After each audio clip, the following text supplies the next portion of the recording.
Hey YouTube. Alright, we are back with version 2 of my modular armor project for making the attachments on this piece of armor that I'm building so that way we can make sure it's going to actually take pouches off, put pouches on. So the first one, you remember, had a couple of attachment points and they weren't showing up. We've changed a few things up and I want to open this so I can show you what we did. So you can see now there's all of those attachment points going through it. We've put all the velcro all the way through, and there's another D-ring here on both ends to act as a guide, which is also giving a little bit of support on the end. So you've essentially got two big attachment points. So you put that through there. That goes to the D-ring. That goes on all the velcro, and then that's pretty solid. So that's that. So we've got a bag right now.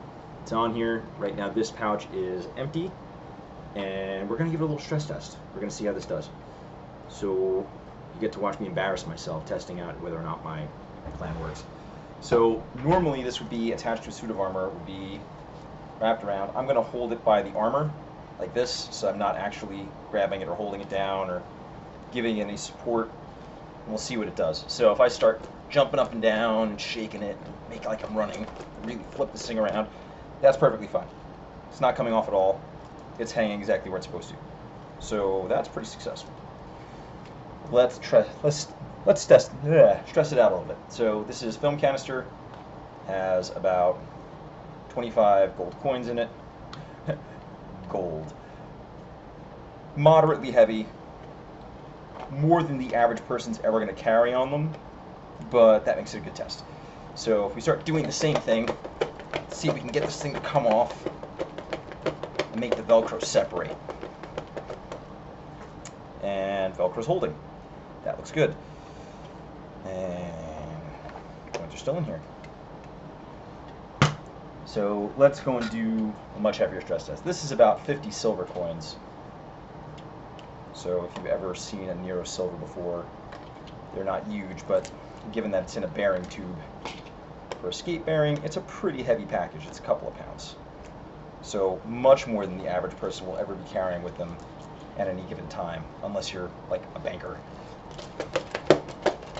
And you can really hear that thing shaking around now. Okay, so right now, it's separated a little, but it's still holding on. The D-ring's holding it in place. The Velcro's holding in place. I'm pretty happy with that. So I think we've got ourselves a winner here. In terms of taking that pouch off, if I wanted to,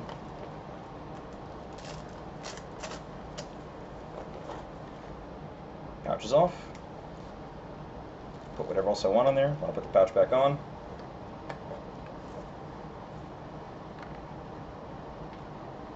Through the D-ring, give it a squeeze, and we're good. I think this is going to be what I'm going to put on this. So right now it looks like I can fit two pouches or a pouch and then a couple of hanging things if you wanted to put mug holders or scroll cases or things like that. I wouldn't necessarily recommend a weapon frog because it's going to be in the front of the armor. That'd be a little strange.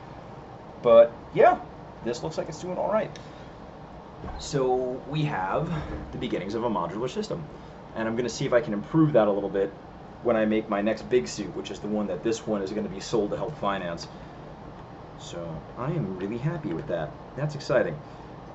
I hope this build helps anybody else who's looking to build something similar for their armor or help improve their armor for LARP. And if you have any questions about doing lamellar builds or building armor for LARP environments, by all means, leave a comment, shoot me a message. Happy to help out, happy to answer any questions. Everybody go have good games. Talk to you soon.